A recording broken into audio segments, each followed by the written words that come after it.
संत शिरोमणि गुरु रविदास जी महाराज की बोलिए। परम संत शिरोमणि गुरु रविदास जी महाराज की।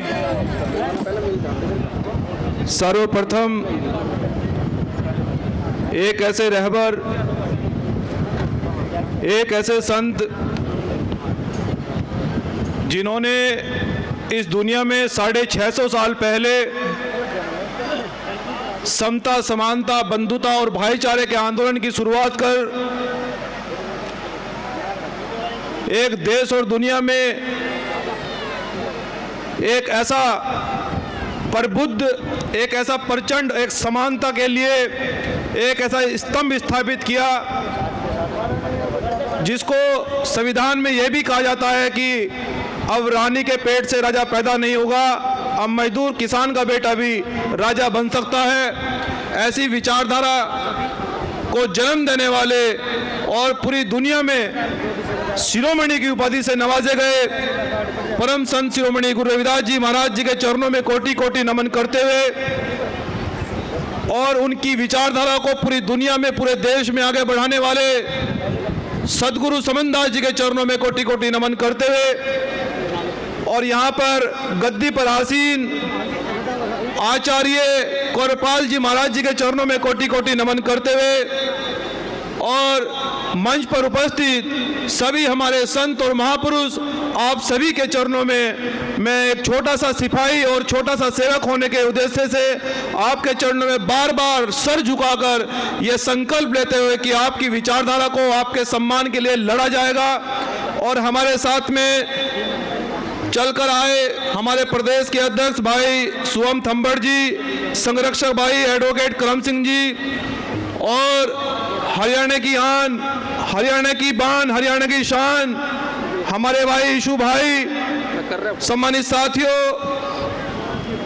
बाबा साहब डॉक्टर अंबेडकर और मान्यवर साहब काशीराम ये कहा करते थे कि बहुजन समाज के लोगों, जिस दिन हम मानववादी विचारधारा से हटकर हमारा बहुजन समाज संतों महापुरुषों के नाम से इकट्ठा होने लगेगा, दीपू भाई, प्रिंस भाई, राहुल भाई, सबका सम्मान करते हुए जितने भी हमारे साथ में साथी हैं सबका सम्मान।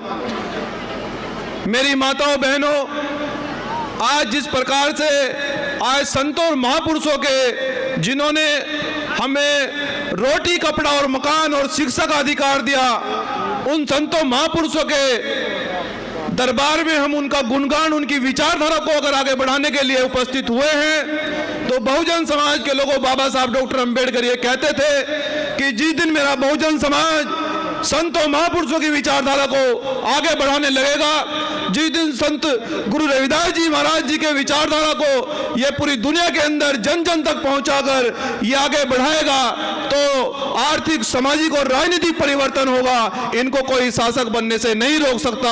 ये सदगुरु रविदास जी के महाराज जी का इस देश के अंदर राज आएगा।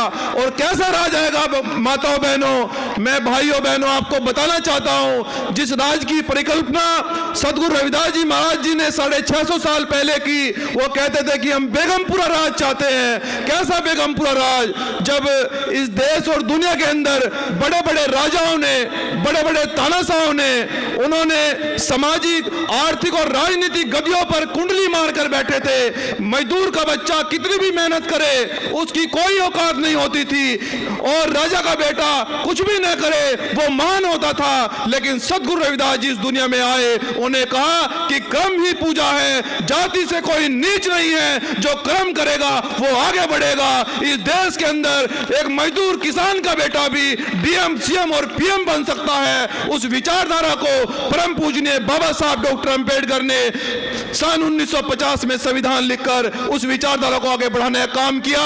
तो माता बहनों, अगर हम इस समाज का उत्थान चाहते हैं, अगर हम इस देश में सदगुरु रविदास जी महाराज बेगमपुरा का राज चाहते हैं, तो माता बहनों मैं आपके चरणों में शीश झुकाकर आपसे प्रार्थना करता हूं, क्योंकि बेटा हूं, आपका भाई हूं। मैं प्रार्थना इसलिए करना चाहता हूं कि आज तक हमारा बहुजन समाज इसलिए शासक नहीं बन पाया कि वो मनुवादी रास्तों पर चलकर जितना भी धन कमाता है वो उन मनुवादी गल्लों में डालने का काम करता है। लेकिन आज मुझे बड़े फक्र हो रहा है और अपनी माताओं बहनों को देखकर मेरा सीना चौड़ा हो रहा है कि अब मेरी माताओं बहनों को कोई गुमराह नहीं कर पाएगा।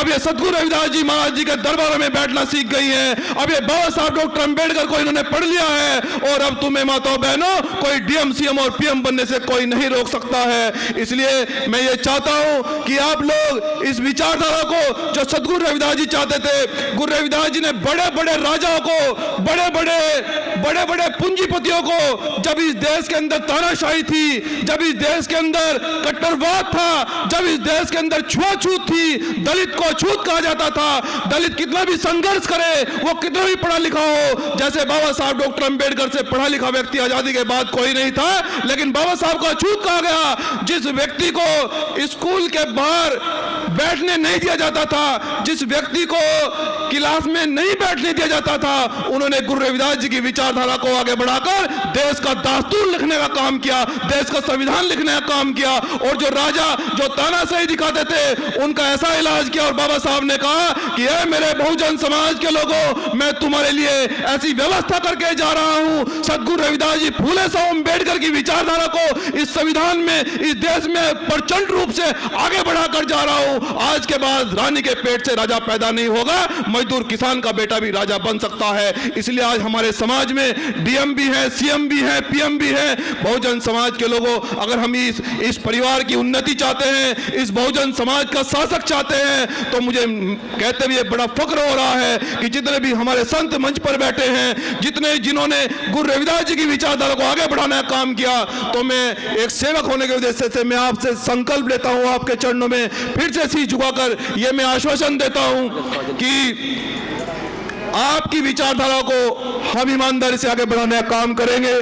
एक सेवक के रूप में मैं पूरी मंडली को और सभी आयोजक कार्यकर्ताओं को और आचार्य कौरपाल जी को मैं उनके चरणों में भी सर झुकाकर यह आश्वासन देना चाहता हूं कि जब भी कोई आदेश आपका होगा, जब भी आप हमारी कोई ड्यूटी एक सेवक के रूप में लगाएंगे, आपका बेटा, आपका भाई भीम आर्मी जय भीम संगठन उस पर खड़ा उतरने का काम करेगा। जय भीम, जय भारत। और हमारे जिलाध्यक्ष काजल भाई, उनका भी बहुत बहुत सम्मान, धन्यवाद।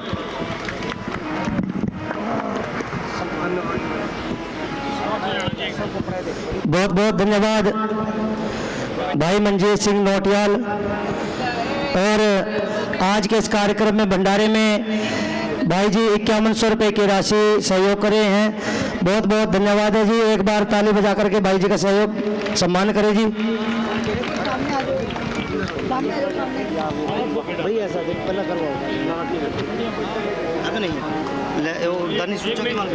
छोटा बच्चा यश और धीरज भंडारे में 100 रुपये सहयोग कर रहे हैं। गुरु महाराज जिनको चढ़ती कला में रखे, भंडार भरे रखे, दिन दुगनी रात चौगनी कीमती तरक्की बख्शे जी। बोलिए जगत गुरु सतगुरु रविदास जी महाराज की जय, सतगुरु स्वामी ज्ञान भिक्षुदास जी महाराज की जय, सतगुरु स्वामी समदास जी महाराज की जय। और अब मैं निवेदन करूंगा श्रीमान पवन रंधावा जी, बीएसपी उम्मीदवार अंबाला लोकसभा, और उनके साथ आए श्रीमान पाखी जी, बड़े अच्छे